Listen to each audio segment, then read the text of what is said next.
নমস্কার বন্ধুরা, দীপশিকাস কিচেন ওয়ার্ল্ডে সবাইকে স্বাগত।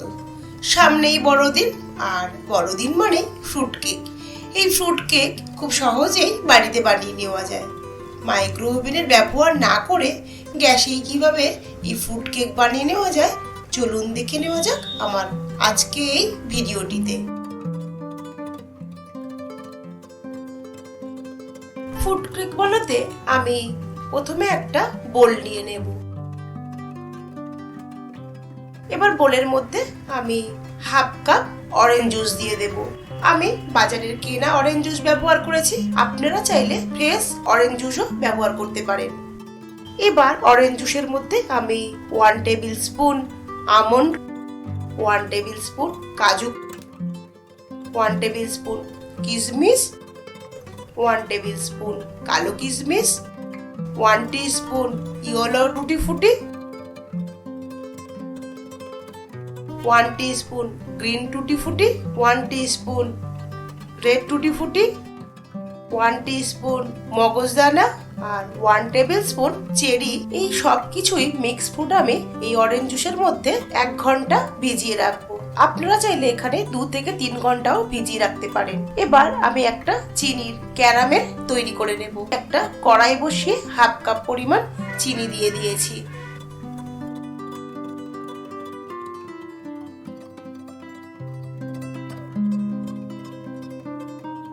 দেখুন চিনিটা মেল্ট হয়ে গেছে এবং সুন্দর একটা কালার চলে এসেছে। এই অবস্থায় হাফ কাপ পরিমাণ জল আমি দিয়ে দেব। এই সময় গ্যাসের ফ্লেমটাকে অফ করে দিতে হবে। চিনির ক্যারামেলটা ততক্ষণে ঠান্ডা হতে থাক। এই সময় কেক টিনটা রেডি করে নেব। কেক টিনের মধ্যে আমি অল্প একটু সাদা তেল লাগিয়ে ভালোভাবে ব্রাশ করে নেব।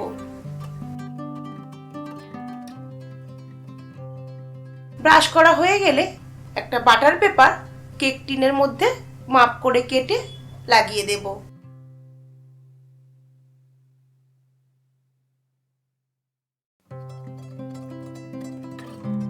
দিয়ে আবারও খুব ভালোভাবে তেল আমি ব্রাশ করে দেব। এবার আমি একটা বোলের মধ্যে 1/4 কাপ সাদা তেল নিয়ে নেব। আমি এখানে সানফ্লাওয়ার অয়েল ব্যবহার করেছি। এবার আমি 1/4 কাপ দুধ দিয়ে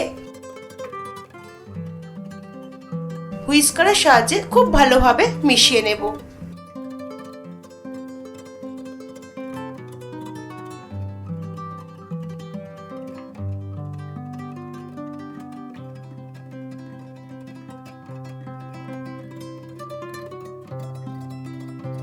দেখুন ঠিক এরকমই একটা ক্রিমি টেক্সচার আনতে হবে। এবার বোলের মধ্যে একটা ছাঁকনি বসিয়ে দেব। 1 কাপ ময়দা দিয়ে দেব। আপনারা ময়দার বদলে এখানে আটার ব্যবহারও করতে পারেন। 3 টেবিল স্পুন পাউডার দুধ,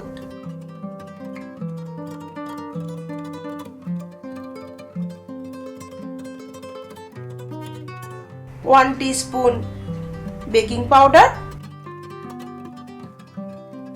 half teaspoon baking soda, 1/4 teaspoon দারচিনি পাউডার,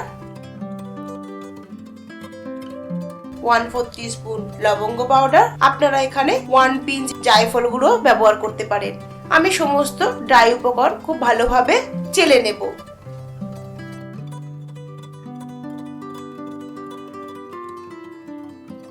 এবারে হুইস্কারের সাহায্যে আমি ভালোভাবে সমস্ত উপকরণ মিশিয়ে নেব। এবার যে ক্যারামেলটা আমি তৈরি করে রেখেছিলাম সেটা ঠান্ডা হয়ে গেছে। এবার সেটাকে আমি বোলের মধ্যে আস্তে আস্তে ঢেলে দেব। দিয়ে হুইস্কারের সাহায্যে খুব ভালোভাবে মিশিয়ে নেব, যেন কোনো রকম দানা ভাব না থাকে। খুব ভালোভাবে এটাকে মিশিয়ে নিতে হবে। দেখুন সমস্ত কিছু আমার খুব ভালোভাবে মেশানো হয়ে গেছে। এরকমই একটা গাঢ় ব্যাটার আমাদের তৈরি করতে হবে। এবার আমি যে ড্রাই ফ্রুটটা ভিজিয়ে রেখেছিলাম সেটাকে আমি ব্যাটারের মধ্যে আস্তে আস্তে দিয়ে দেব। দিয়ে সমস্ত ড্রাই ফ্রুট ব্যাটারের সঙ্গে ভালোভাবে মিশিয়ে নেব।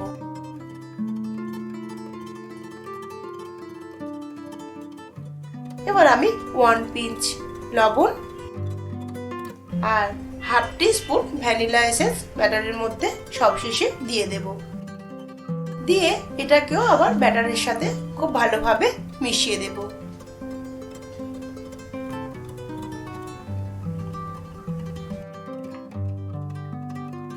দেখুন এরকমই একটা গাঢ় ব্যাটার কিন্তু আমাদের রেডি করে নিতে হবে। ব্যাটারটা আমাদের কিন্তু একেবারেই রেডি হয়ে গেছে। এবার একটা স্প্যাচুলার সাহায্যে আমি একটু কাট অ্যান্ড ফোল্ড করে নেব। দিয়ে কেক টিনের মধ্যে ব্যাটারটাকে আস্তে আস্তে দিয়ে দেব। আমি এখানে কিন্তু কোনো ডিম বাটার ব্যবহার করিনি।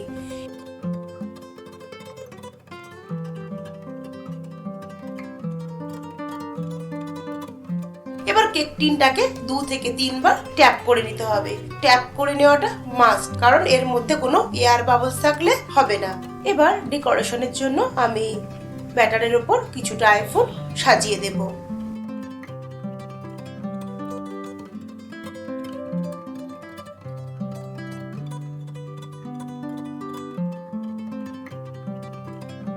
কেকের ব্যাটার আমাদের এখানে বেক করার জন্য একেবারে রেডি হয়ে গেছে। আমি একটি পাত্র বসিয়ে 10 মিনিট লো ফ্লেমে আগে থেকেই প্রিহিট করে রেখেছিলাম।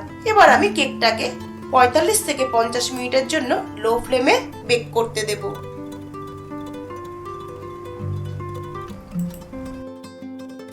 এবার ঢাকা খুলে আমি একটি স্টিকের সাহায্যে কেকটাকে চেক করে নেব।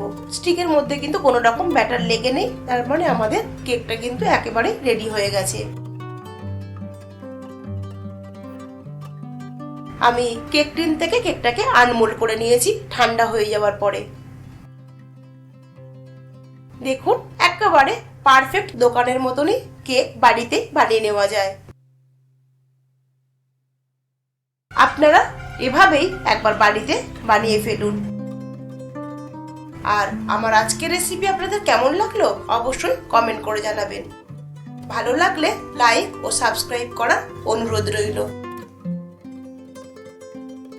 ভালো থাকবেন, সুস্থ থাকবেন, ধন্যবাদ।